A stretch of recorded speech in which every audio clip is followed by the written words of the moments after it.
Hello everybody and welcome to Storm Reads, and today I'm going to be doing September new releases for adult and maybe young adult if I have some. I don't know.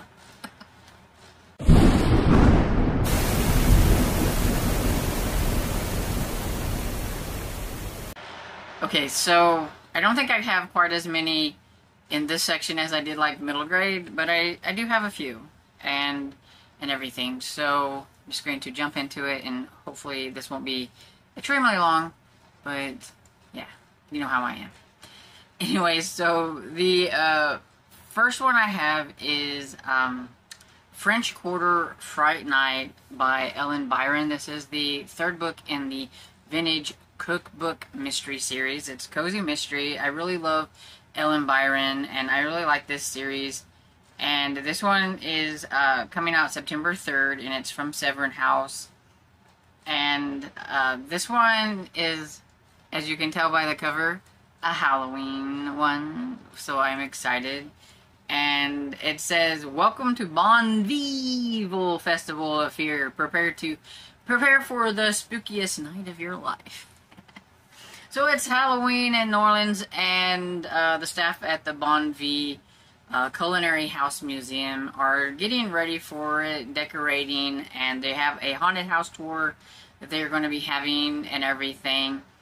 But when flashy movie star Blaine moves in, him and his entourage in next door into this mansion, then things just don't go well, and we know that there's going to be a murder, and that Ricky and some of her friends probably are going to have to try to figure out what is going on. I just love that it's a Halloween one, and I would really like to get to this one sooner rather than later, but I've got quite a full September, so I don't know.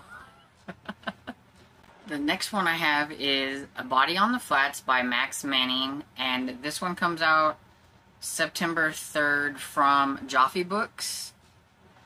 And this one is a British crime thriller, and they're usually a little bit darker.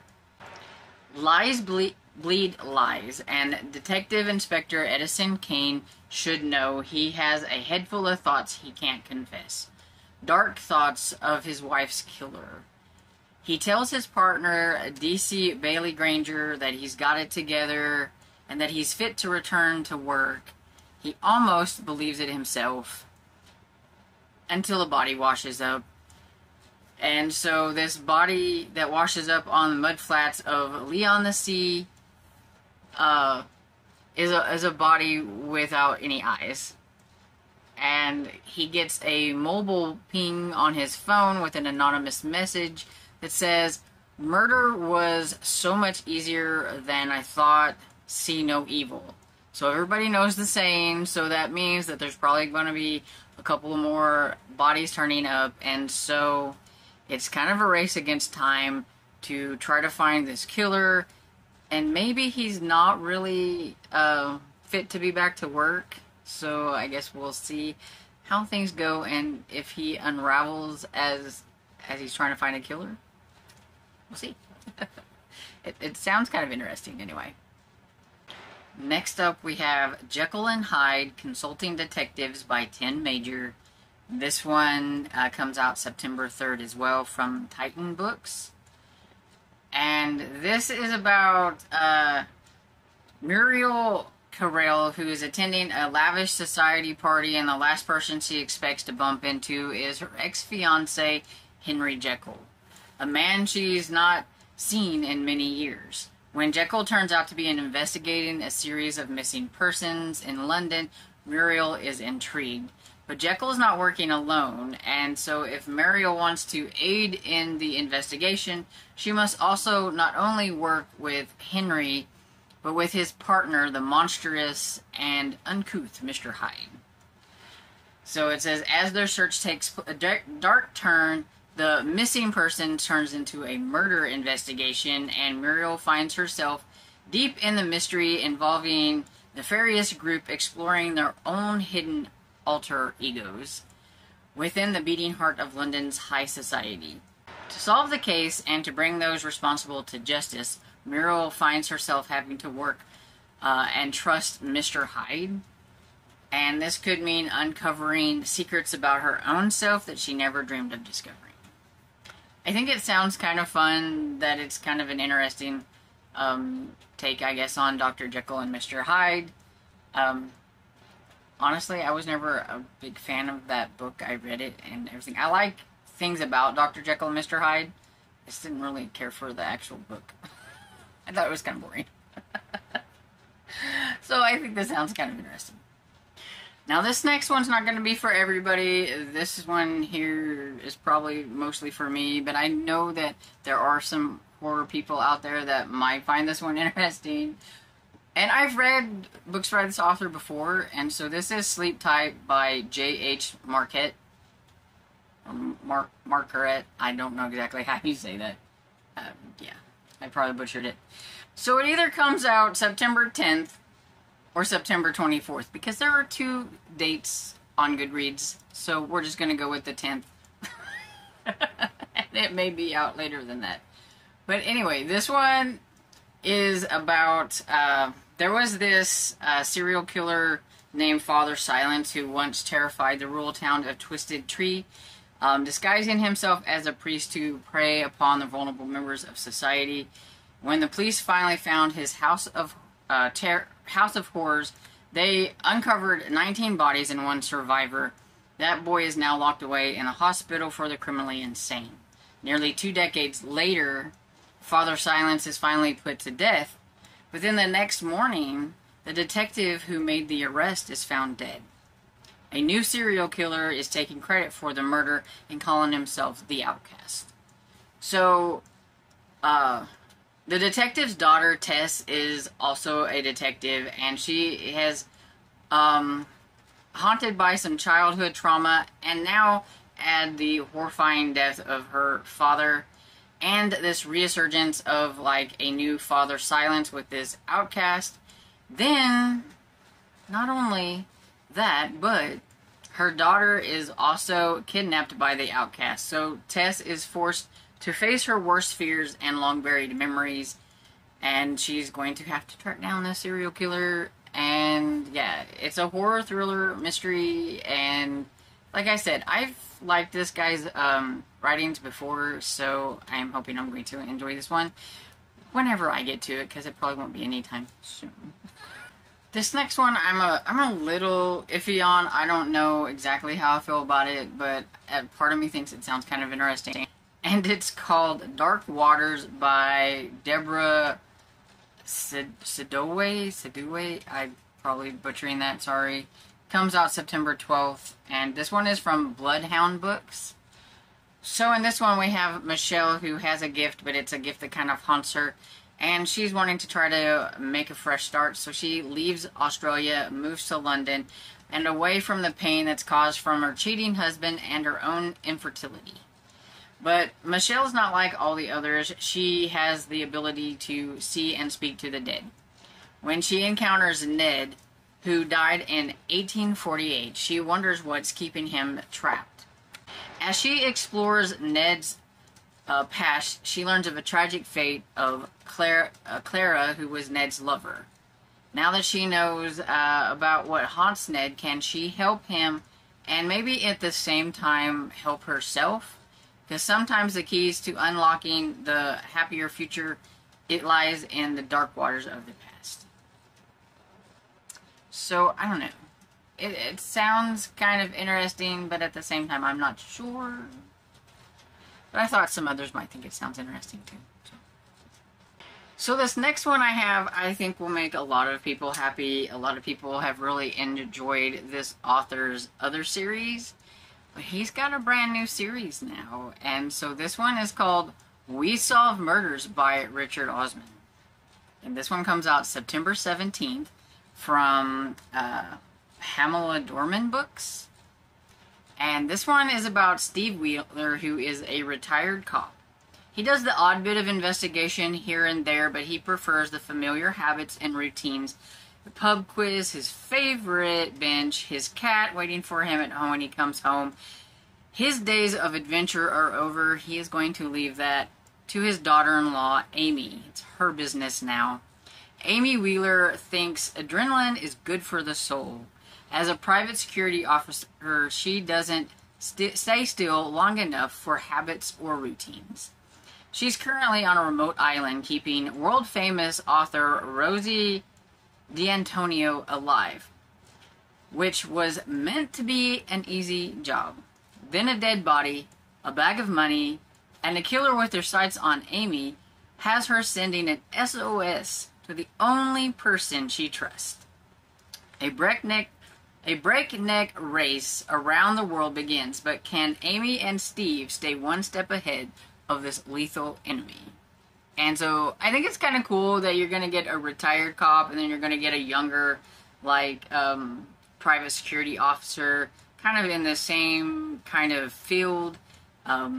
You know, one's, you know, like in the retired life, and the other one's like all for the adrenaline, and they're going to have to team up to figure out what's going on.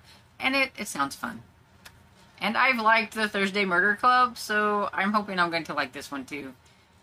And I'm pretty sure that others are going to be excited for this one too. So this next one I have is called The Hitchcock Hotel by Stephanie Robel. I'm probably butchering that too. And this one comes out September 24th, and it's from Berkeley. And I actually have this one as an e-arc, and I have started it, but I haven't gotten very far, so I can't really say whether I'm going to like it or not yet. But it's about Alfred, who's not your average Hitchcock fan. He is the founder and owner and the manager of the Hitchcock Hotel, a sprawling Victorian house in White Mountains dedicated to the master of suspense. There, Alfred offers his guests round-the-clock film screenings, movie props, and memorabilia in every room, plus an aviary with 50 crows. To celebrate the hotel's first anniversary, he has decided to invite some of his friends that he went to college with for film school and things like that, but evidently something happened, and so they haven't talked to each other in a while. And so he's decided to bring them. It's going to be, I think, like a private kind of viewing of the hotel and everything. But Alfred might be working on something. I'm not exactly sure, but who better than them to help him, you know, finish his creation and everything. After all, no Hitchcock set is complete without a body. So I don't know what Alfred has planned. And the beginning had a prologue, and I'm not sure if there is something haunted about this house, and maybe some things are going to happen. I don't know. But, like I said, I'm only, like, on the first chapter, really. I just started it, so I haven't really got my bearings on it. I don't know if I'm going to like it. I do know that it seems like it's going to be told in multiple points of views, because... Oh, I'm on the second chapter, because the first chapter was Alfred, and the second chapter is this girl named Zoe. So, and she's one of the people that he's invited. So I have a feeling it's just going to be kind of going back and forth between them. And so we'll see how it goes. This next one is one of my favorite series. It's the Rexford and Sloane series. This is Murder at King's Crossing. This is number 8 by Andrea Penrose. And this one comes out September 24th. From Kensington, and if you love historical mystery series, you should try this out. I also think that if you are fans of the Veronica Speedwell series, you would probably enjoy this one too. It's a lot of fun. The banter between them is a lot of fun. So this one has Rexford and Charlotte, and their friends are going to be getting married, which is really cool. But it says, on the afternoon of the wedding, the festivities are interrupted when the local authority arrives with news that a murdered man has been discovered at the bridge over King's Crossing. His only identification, an invitation to the wedding. So, yeah. What a way to start out some nuptials there, as to have somebody who has been murdered that was invited to your wedding, maybe? Or maybe he got an invitation somehow. I think it's going to be really cool. I really love this series. I don't want to read any more than that, and I don't want to spoil too much from the series, because it is number 8 in the series.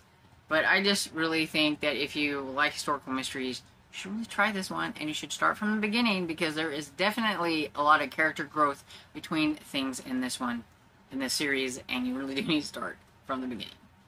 So the next one I have is A Deadly Discovery by, oh, I know I can't pronounce this, Sarburns? I butchered that name, I'm pretty sure. Sorry. Anyway, this one comes out September 26th, and it's from Headline Accent. And one of the reasons why I am interested in this one is because I like it when an author uses an author from like a long time ago. And so this one says, in the shadow of Lewes Castle lies buried an ancient tablet. Hours after discovering it, dashing local archaeologist Gideon Rivers is dead. Writer Virginia Woolf and her artist sister Vanessa both know firsthand that it doesn't take much to cause a stir in town. And when Gideon returns home from a dig in Syria with a glamorous Parisian heiress on his arm, all eyes are on him. But who would conspire to murder such a charming young man? There are more suspects in his circle than you might think. We have the ambitious fiancé, jealous best friend, and a string of scorned former lovers. With the police chasing false leads and the murderer hunting down a second victim, one far closer to home, Ginny and Nessa are forced to take the investigation into their own hands. Solving this mystery calls for a little creativity. And it's the first book in the Wolf and Bell mystery series. And it says it's a charming and addictive new cozy golden age mystery, and I'm a little curious about that. And I like the cover. And I just like the fact that it's got Virginia Woolf in it. So I'm curious. And then the last book I have is Things We Never Say by Caitlin Weaver. And this one is a thriller, and it comes out September 27th from Storm Publishing. I had to add a Storm Publishing on here, you know, because I tried to go and find a few independent ones, and, I mean, Storm, hey. So, it's got 3 mothers, 3 secrets, 1 devastating scandal. Anna has always been the quiet one, the soft-spoken mother who kept her head down and her secrets close.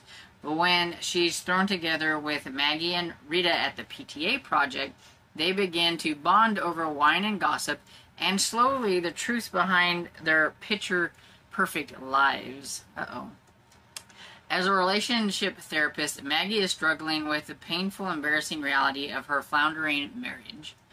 Rhea, despite her wealthy appearance amidst a troubling past, could resurface and shatter her perfect world. Anna, who harbors the darkest secret, hiding the reality of her home life to protect the reputation of her husband, the school headmaster. When the 3 women stumble upon a scandal the school has gone to great lengths to bury, Anna is caught with an impossible dilemma. With the Centennial Gala approaching, she must decide how far she's willing to go to expose the truth, because doing so could wreck all of their perfect lives in one instant. So, it's a gripping tale of scandal, deception, and female solidarity, and we'll see what happens, because it sounds like their lives are all a mess.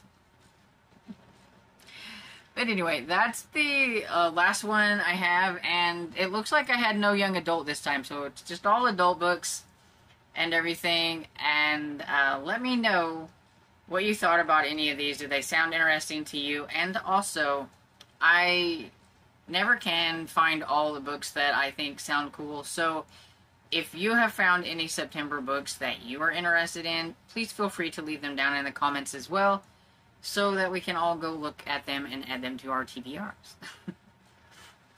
Anyway, so I hope you enjoyed this video, and if you did, please give it a thumbs up and subscribe, and I will see you all in the next video. Bye!